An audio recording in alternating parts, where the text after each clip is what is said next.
یہ اس وقت کی بات ہے جب ابلیس آسمانوں میں رہتا تھا اور وہاں اس کے پاس بہت بڑا عہدہ تھا۔ لوسفر وہ اللہ کی بہت زیادہ عبادت کیا کرتا تھا۔ تبھی اللہ نے اسے ایک چھوٹا سا کام دے کر زمین کی طرف بھیجا، اور شاید یہی وہ کام تھا جس کی وجہ سے وہ مغرور بن گیا اور اس نے آدم کو سجدہ نہیں کیا۔ آخر وہ کیا کام تھا؟ میں آگے چل کر آپ کو بتاتا ہوں۔ جب اللہ نے آدم علیہ السلام کے جسم کو بنا لیا تو وہ 40 سال تک اسی حالت میں پڑے رہے۔ فرشتے جب پاس سے گزرتے تو اسم کو دیکھ کر ڈر جاتے۔ وہ سوچتے کہ پتہ نہیں اللہ کون سی نئی مخلوق بنا رہا ہے، اور ابلیس سب سے زیادہ ڈرا ہوا تھا۔ وہ جب بھی گزرتا اس جسم کو ٹھوکر مارتا، اور جسم سے ایسی آواز آتی جیسے کسی مٹی کے برتن سے کوئی چیز ٹکرانے کی آواز آتی ہے۔ ایک بار ابلیس اس جسم میں منہ کی طرف سے داخل ہوا اور پھر باہر نکل آیا، تب اسے پتا چل گیا کہ یہ بہت کمزور مخلوق ہے۔ اس کے بعد اس نے فرشتوں سے کہا کہ اس سے مت ڈرو، یہ تو اندر سے کھوکھلا ہے، اگر میرا اس سے مقابلہ ہوا تو میں اسے تباہ کر دوں گا۔ پھر اللہ تعالیٰ نے اس جسم میں روح ڈالنے کا ارادہ کیا۔ جب روح داخل کی گئی تو سب سے پہلے سر کی طرف آئی اور اسی وقت آدم علیہ السلام کو چھینک آئی۔ فرشتوں نے آدم سے کہا کہ الحمدللہ کہیے۔ جب روح آنکھوں میں داخل ہوئی تو آپ کو جنت کے پھل نظر آنے لگے، اور جب روح پیٹ تک پہنچی تو انہیں بھوک محسوس ہوئی اور وہ جلدی سے جنت کے پھلوں کی طرف دوڑے، حالانکہ روح ابھی تک ٹانگوں میں نہیں پہنچی تھی۔ اسی لیے اللہ تعالیٰ نے فرمایا ہے کہ انسان بہت جلد باز ہے۔ اس کے بعد اللہ تعالیٰ نے آدم علیہ السلام سے کہا کہ فرشتوں کو سلام کرو اور دیکھو وہ کیا جواب دیتے ہیں۔ جب آدم علیہ السلام نے فرشتوں کو سلام کیا تو فرشتوں نے سلام کا جواب دیا، اور اللہ نے کہا کہ یہی تمہارا اور تمہاری اولاد کا سلام کا طریقہ ہوگا۔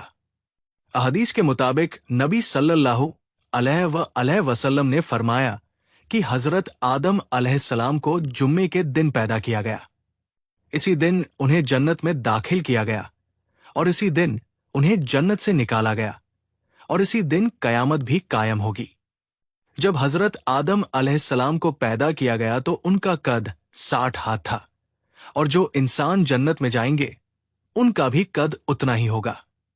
پھر آدم علیہ السلام کو پیدا کرنے کے بعد اللہ نے تمام فرشتوں کو اور ابلیس کو حکم دیا کہ اسے سجدہ کرو۔ سب نے سجدہ کیا، لیکن ابلیس نے سجدہ کرنے سے انکار کر دیا۔ جب اللہ نے پوچھا کہ تو نے اسے سجدہ کیوں نہیں کیا، تو شیطان کہنے لگا کہ میں اس مٹی سے بنی ہوئی مخلوق کو سجدہ کیوں کروں؟ میں تو آگ سے بنا ہوا ہوں۔ کچھ روایت کے مطابق آدم علیہ السلام کو جس مٹی سے بنایا گیا تھا، اللہ نے ابلیس کو ہی وہ مٹی لانے کے لیے زمین پر بھیجا تھا اور کہا تھا کہ زمین کے مختلف علاقوں سے ہر قسم کی مٹی جمع کر کے لاؤ۔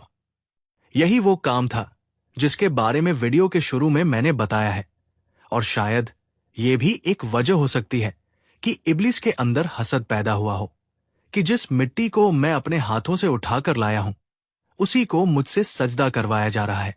I will not I will۔ ابلیس نے جب سجدے سے انکار کیا تو اللہ نے کہا کہ نکل جا یہاں سے، تو مردود ہے اور تجھ پر ہمیشہ لعنت رہے گی۔ اس پر شیطان نے کہا کہ تو نے اس کمزور مخلوق کو مجھ سے زیادہ عزت دی ہے، اگر تو مجھے قیامت تک مہلت دے تو میں اس کی اولاد کو بھی گمراہ کر کے تیرا نافرمان بنا کر دکھاؤں گا۔ اللہ نے شیطان سے کہا جا، میں تجھے قیامت تک مہلت دیتا ہوں، اور جو بھی تیرے ساتھ میری نافرمانی کریں گے میں جہنم کو ان سب سے بھر دوں گا۔ وقت گزرتا رہا۔ ایک بار آدم علیہ السلام جنت میں سوئے ہوئے تھے۔ جب ان کی آنکھ کھلی تو انہوں نے دیکھا کہ ان کے سر کی طرف ایک عورت بیٹھی ہوئی ہے۔ وہ حیران ہو کر اٹھے اور پوچھا کہ تم کون ہو؟ تو اس نے بتایا کہ مجھے اللہ نے آپ کے لیے پیدا کیا ہے۔ یہ بی بی حوا تھی جنہیں اللہ تعالیٰ نے آدم علیہ السلام کے لیے پیدا کیا تاکہ وہ تنہائی محسوس نہ کریں۔ اس کے بعد اللہ نے ان دونوں سے کہا کہ تم یہاں رہو، کھاؤ پیو، مگر اس ایک درخت کے پھل کو مت کھانا۔ اسی طرح وقت گزرنے لگا۔ جب شیطان کو اس بات کا پتا چلا کہ اللہ نے آدم اور حوا کو پھل کھانے سے منع کیا ہے تو اس نے انہیں گمراہ کرنے کے لیے چال چلی اور آدم علیہ السلام سے کہا کہ کیا میں آپ کو ایسا درخت بتاؤں کہ جس کا پھل کھانے سے آپ ہمیشہ جنت میں رہیں گے اور آپ کو ایسی حکومت ملے گی جو کبھی ختم نہیں ہوگی۔ اس طرح شیطان کے بہکاوے میں آ کر آدم اور حوا نے وہ پھل کھا لیا اور تبھی ان کے جسم کے کپڑے غائب ہو گئے اور وہ شرم کے مارے پتوں سے اپنا جسم چھپانے لگے۔ جب انہیں اپنی غلطی کا احساس ہوا تو انہوں نے اللہ سے توبہ کی اور معافی مانگی۔ اللہ نے ان کی توبہ قبول کی اور انہیں زمین پر بھیج دیا۔ مورکھیکن کے مطابق جب آدم علیہ السلام کو زمین پر اتارا گیا تو اسی وقت انہی کے ساتھ حجر اسود کو بھی زمین پر اتارا گیا تھا۔ اس کے بعد آدم علیہ السلام نے اسے ابو قبیس پہاڑ کی چوٹی پر رکھ دیا اور یہ اندھیری راتوں میں روشن ہو جاتا تھا جس طرح چاند روشن ہوتا ہے۔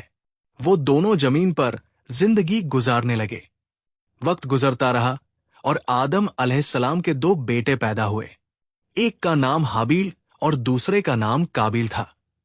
قابیل کھیتی باڑی کرتا تھا اور حابیل کے پاس جانور تھے جو وہ چراتا تھا۔ اس دوار میں اللہ کے لیے قربانی کی جاتی تھی اور وہ اس طرح کی جاتی تھی کہ قربانی کی چیز کو رات کے وقت کسی اونچی جگہ پر رکھ دیا جاتا تھا اور آسمان سے ایک آگ آتی تھی جو قربانی کی چیز کو جلا دیتی تھی اور اس طرح وہ قربانی قبول ہو جاتی تھی۔ اسی طرح ایک بار قربانی کا وقت آیا اور دونوں نے تیاری کی۔ حابیل نے اپنے جانوروں میں سے ایک خوبصورت اور بہترین دمبا قربانی کے لیے چنا، جبکہ قابیل نے اپنے گلے کے سامان میں سے خراب قسم کی چیزیں قربانی کے لیے نکالی۔